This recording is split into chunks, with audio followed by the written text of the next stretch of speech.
This video is sponsored by Onshape. Hey there! About a month ago, I landed a model rocket for the first time, which is great, really excited about that. And in this video, I thought I'd cover some of the other less published flights. The last flight for Scout F that I covered in detail was flight number 3, and so let's move on to flight number 4. In the transition between flights 3 and 4, I removed the landing pad that the rocket was supposed to touch down on.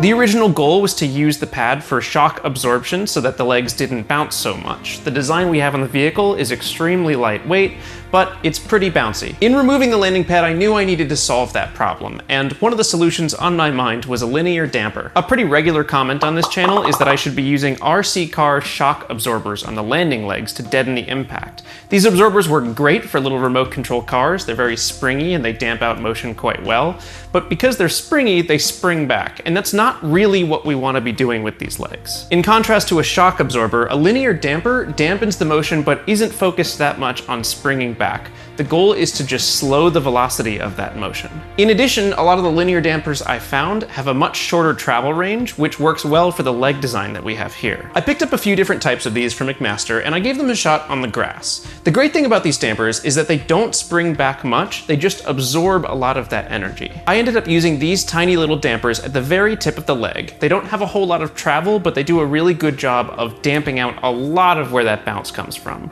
They're not perfect, but if we wanted a perfect solution, we would probably need to redesign the legs entirely.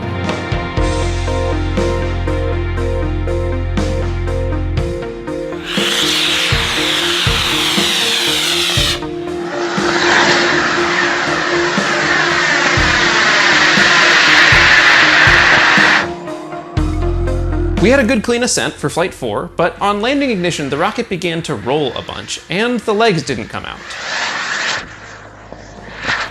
Where are my legs?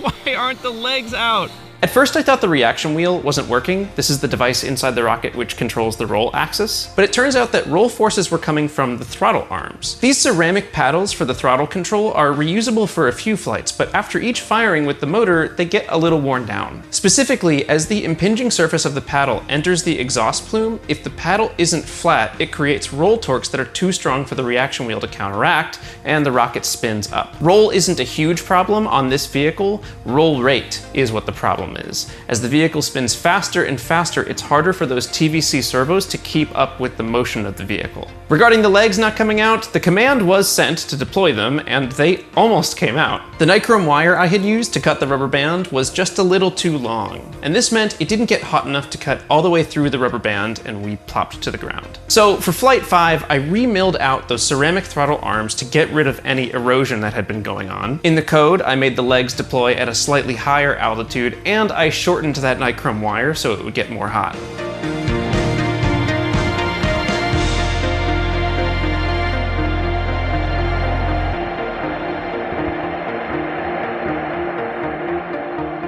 On the super off chance that you haven't seen this video, there's a link in the description down below, but this is the first one that I have actually stuck the landing on where the vehicle ends the flight and is upright. As far as landings go, I would say this one is pretty rough, but also, you know, any landing you can walk away from. One thing I was particularly not happy with here is the slide on the way down to the ground. I still can't totally figure out what did it, but there's a bug in my simulation code somewhere. Something is a little broken in my simulation somewhere, and it means that we end up with a control system that acts much lazier than it needs to. Sometimes it's worth digging deep into this stuff and spending a long time to try to find exactly what the bug is, and sometimes you've been working on the same rocket for 6 months and you're ready to move on. In the spirit of that, I said screw it, I multiplied the control gains by 2, and I went out to the launch site to try again.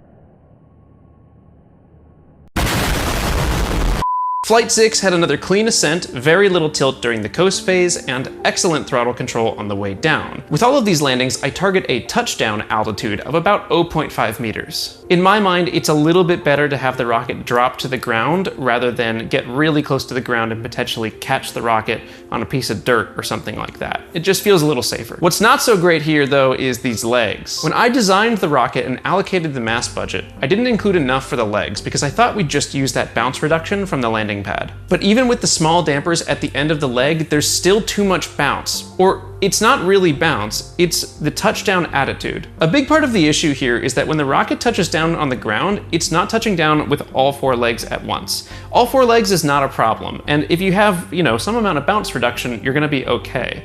It's if you touch down at an angle, you then create a really large moment on the rocket by hitting that one leg with however fast you're going down, and it's difficult for those other legs to recover unless you have a very wide base. I want to be clear here that all of these things are very solvable problems, and they're solvable without a whole lot of work. But as one dude who has a bunch of different projects going on, I'd rather put that effort into a much larger version of this lander. This is something I mentioned a few months ago where I thought it would be a lot easier if this vehicle were like 2 or 3 times the size. I think it'd be really fun in like a year or so to build Big Scout or something that's much larger than what's behind me here.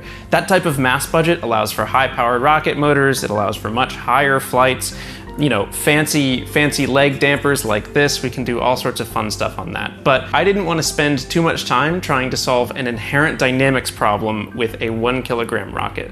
These things, a lot of these issues end up solving themselves when the vehicle gets larger. With that said, I wasn't all out of rocket motors after Flight 6, so I figured let's load it up and go for one more for Flight 7.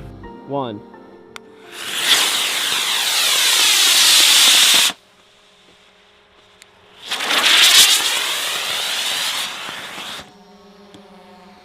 Oh man.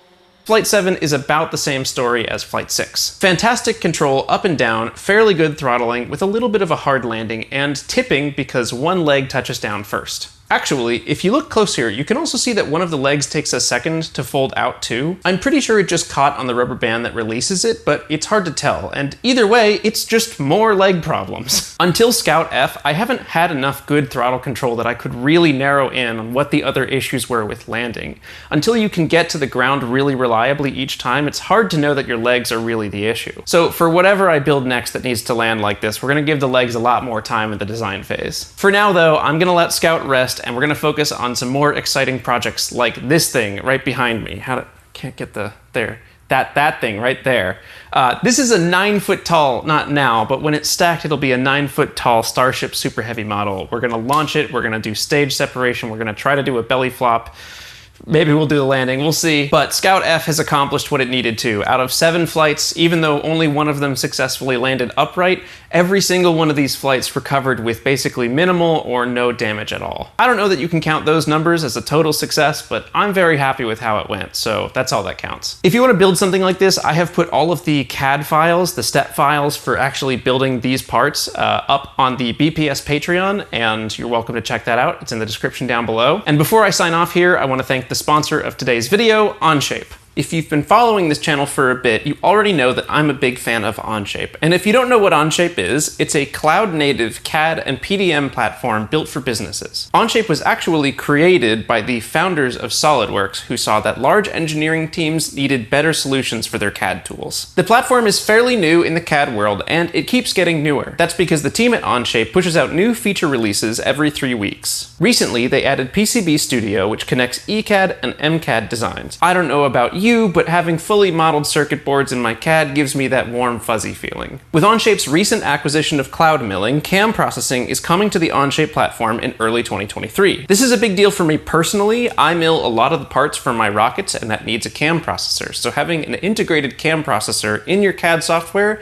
is a really big level up. From excellent GitHub-inspired data management to a constant stream of new features in a snappy interface, Onshape is one of my favorite CAD platforms. I recommend that you try out Onshape for yourself or for your business, and you can do that for free by clicking the link on screen here or in the description down below. Thanks again to Onshape for sponsoring today's video. The next thing on this channel is going to be the Scout F engineering cut, which is 1 hour, 2 hours long. I don't know yet, I haven't made it, but these are really fun videos to make because I basically sit down and talk through how I made this whole rocket in as much detail as possible. And it's great because I don't have to like perform well for the algorithm or anything. It's just documentation. So if you want to see that, make sure you're subscribed or do whatever you're gonna do to make YouTube show you the video. Anyway, thank you for watching. My name is Joe Barnard. May your skies be blue and your winds be low.